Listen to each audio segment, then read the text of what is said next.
with the immigration crisis. It continues to be one of the most divisive topics in the country. New data from Gallup polling reveals 58% of Republicans say the numbers of those allowed to immigrate to the U.S. should be decreased compared to just 18% of Democrats. Let's turn the clock back, though, about 20 years, all the way back in 2003. 55% of Republicans and 43% of Democrats wanted fewer new immigrants arriving here in the U.S. Pretty similar numbers back then. Let's bring in journalist and media critic Steve Krakauer. He's the author of Uncovered: How the Media Got Cozy with Power, Abandoned Its Principles, and Lost the People. So, Steve, what do you think happened?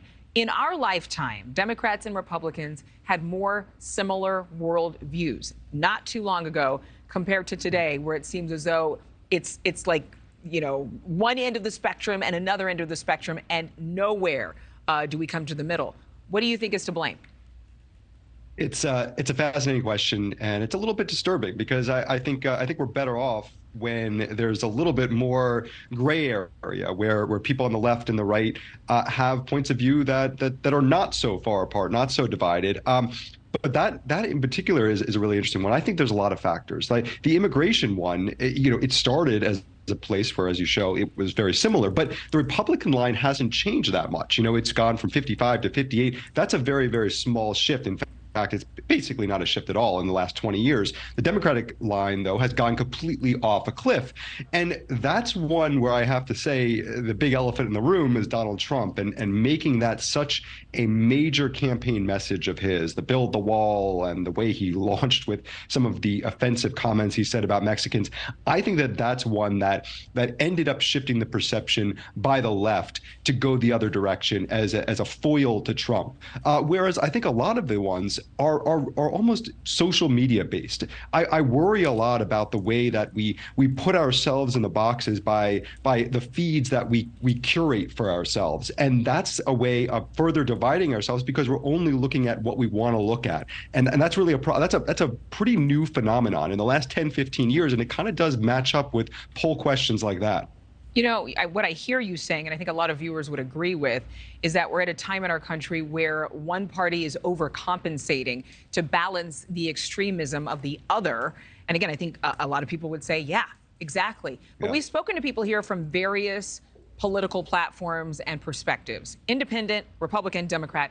They all agree something needs to change when it comes to immigration. Some kind of reform needs to be put in place, but nobody from either party, either major party, is bringing forth an answer. Are these polls asking the right questions?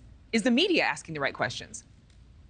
Yeah, perhaps not. I mean, that's a pretty harsh way of looking at it, right? Do we need less people from other countries to come into our country? That's a pretty black and white question that I think doesn't really get at the nuance to the question. And I think, to your point, that's why places like NewsNation are important, because it's a much more complicated issue than that. And there are lots of questions about legal immigration versus illegal immigration. How do we treat people who cross the border? Do we even call them legal or illegal? I mean, even that is a polarizing question these days. So I think when it gets the really most important issues that actually do affect people on an everyday basis, I would put immigration in that group in ways that maybe other polarizing issues are not. This is something that affects people when it comes to jobs, affects people when it comes to crime and safety. And so it's not just a perception issue. This is a real issue. And yet we're so forced often by, frankly, both sides of the aisle who would rather it be a divisive issue than a nuanced one, rather divide people into their tribes than try to find some common ground. Well, and nuance is one thing, but solutions are another. And a lot of times this polling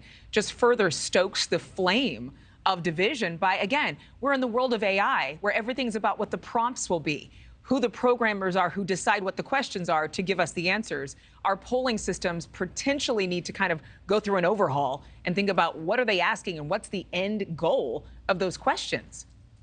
I think we see this all the time. One of the most important things that I think that the average consumer of news can do is not just read a story about a poll, but actually start to look at the underlying data in the poll and frankly, look at how the question is asked. Because a lot of times that can lead a person or lead a respondent to an answer or away from an answer. And unfortunately, I don't think this is going to change anytime soon, particularly as we ramp up with 2024. Polling is kind of the story that drives the horse race of this election cycle. So I do think it's really imperative for everyone when when it comes to looking at candidates, looking at favorability, or all the different issues that will come about over these next 15 months, to look deeper than just what the stories about the polls say, and look at the polls themselves. Thank you for watching. Go to newsnationnow.com to find NewsNation on your television provider. And don't forget to click the red subscribe button below to get more of NewsNation's fact-driven, unbiased coverage.